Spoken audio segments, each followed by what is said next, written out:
गुरुजी ने एक बात और ये बताई है कि अनुभव और साहित्य पढ़ो, मतलब ऐसे नहीं कि तुमने कहीं से सुन लिया, खुद पढ़ो, समझो, उस चीज को तार्किक स्तर पे उतारो। कई जगह से मतलब अपने भी अनुभव होते हैं, ऐसा नहीं कि तुमने पढ़ लिया और जब तक अनुभव ना हो, गुरुजी हमेशा बताते हैं अनुभव स्वतः का अनुभव आंतरिक ना हो जब तक कोई चीज नहीं है। जैसे गुरुजी बताते हैं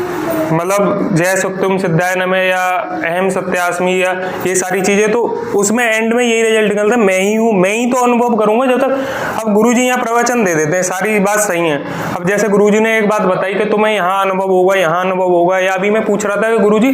अब यहाँ कोई बैठा हो और मैं और आप मतलब ये चर्चा चल रही है कि यहाँ स्पंद होता है या यहाँ तीसरा आदमी बैठा, उसे कभी अनुभव ही नहीं हुआ, तो वो तो ये समझेगा कि ये क्या बात कर रहे हैं, ये तो मतलब बेफजूल की सी बात कर रहे हैं। अब जैसे मैंने भी कभी घर पे कुछ बताया कि ऐसा होता है वैसे, तो मुझे पता है कि वो हाँ हूं तो कर देते होंगे, बट उन्हें पता कुछ नहीं है क्योंकि उन्हें अनुभव ही नहीं है उस चीज को। जैसे आदमी जब तक तीखी मिर्ची ना खाए तो उसे कैसे पता पड़ेगा कि मिर्ची तीखी है, अगर वो फीकी मिर्ची खा ले तो उसे क्या पता पड़ेगा तीखी है। तो ये बात कहना चाहता हूँ। अब जैसे गुरुजी ने बताया कि भाई तुम्हें ये चीजें अनुभव होंगी जब ध्यान करोगे, तो मैंने अभी तक रही क्रिया योग में तो नहीं सम्मिलित हुआ, बट मैं त्राटक या वैसी ही चीजें की हैं मैंने अभी तक। तो अभी मैं गुरुजी की ये हिप्नोटिज्म वाली बुक पढ़ रहा हूँ, तो त्राटक के विषय में जो लिखा हुआ है उसमें से लगभग जो मुझे अनुभव हुआ है उस बुक में सारा कुछ लिखा हुआ है, उसमें से एक अक्षर बाहर नहीं है कि जो मुझे अनुभव ना हुआ हो या मुझे ऐसा कभी ना लगा हो या कोई चीज है। तो इतना अनुभव तो मेरा है, छोटा सा ही अनुभव है, ज्यादा बड़ा तो अनुभव नहीं है ना मैं अभी ऐसा कुछ खास किया ये है। और जैसे साहित्य की बात बोली है, अब हम सुन लेते हैं किसी के बारे में बड़ी दूर से तो हम उसे ग्लोरीफाई कर लेते हैं, जब तक पढ़ोगे नहीं समझोगे नहीं। अब जैसे गुरुजी की बहुत सारी चीजें जैसे पहली बार में नहीं समझ में आएगी, गुरुजी ने खुद बोला हुआ वीडियो में कि भाई तुम्हें पहली बार में नहीं समझ में आएगी, 2-3 बार नहीं देखोगे, क्योंकि अब तुमने वो चीज पढ़ ली, ज्ञान आ गया अंदर तुम्हारे में, बट एक्सपीरियंस नहीं है अभी आपके पास, क्या एक्सपीरियंस हो 1% का भी। फिर आप बाहर जाओगे, सोशल लाइफ में जाओगे, वो ज्ञान आपके अंदर है, उसका इम्प्लीकेशन जरूर करोगे आप, कहीं ना कहीं सबकॉन्शियसली कर रहे होगे, उसका इम्प्लीकेशन करोगे जरूर आप, फिर आपको अनुभव होगा, फिर आपको उस पर 100% टिक लग जाएगा कि हाँ ये बात बिल्कुल 100% स्वतः सही है इस पर, फिर आपको कोई डाउट नहीं रह जाएगा। जैसे आप बता रहे थे अपना अनुभव कि मेरे रियल लाइफ के या सामाजिक लाइफ के कुछ अनुभव है, तो वो दूर से ये कॉन्फिडेंस झलक रहा है कि हाँ भाई आपको कोई अनुभूति हुई होगी। तो ये मेरा कहने का विषय था। और जैसे मैं गुरुजी से पूछ रहा था कि गुरुजी अनुभव शेयर करने चाहिए सार्वजनिक तौर पे या नहीं, तो उसमें 2 चीजों पे मेरा डाउट था। पहला तो ये कि एक तो कभी कभी ऐसा लगता है, जैसे आपने भी कई बार बोले कि ये मेरा वहम तो नहीं है, कहीं मेरे दिमाग की कोई उपज तो नहीं हो रही है कि वैसे ही मेरा दिमाग चल रहा हो,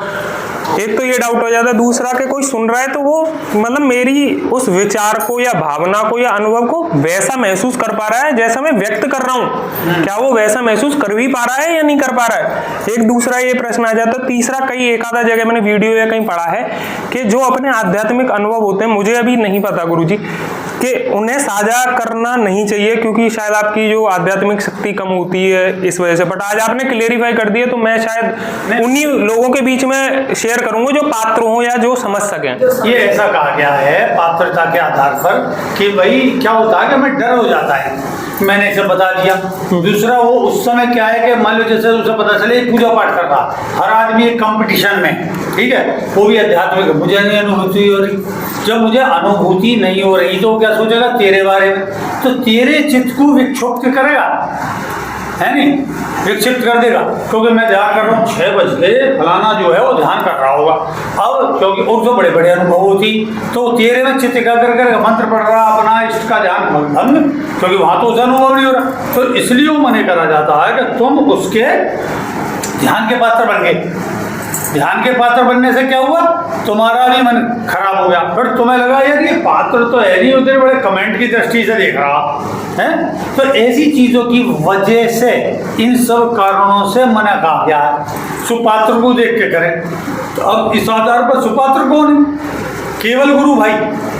सुपात्र है जो उस संप्रदाय को जानने वाला है, उसको मानने वाला है, उसके उस पथ पर चलने वाला है। उससे बात करोगे तो उसे पता है, गुरु की सामर्थ्य भी पता है, उसकी विधि की भी सामर्थ्य पता है, उसे सब पता होने के कारण वो आपको ज्ञान जो दिया रहा है शेयर कर रहे हो आपस में, वो मानेगा। बाहर का जो बैठा अरे आप ऐसे ही कह रहे हैं, तो ऐसे तो उड़े बता कहीं तो होते होंगे, हैं हमारे संग तो ना हुआ, तो इसलिए वो आपके मन को ऐसा कर देगा। जय सत्यम सिद्धाय नमः।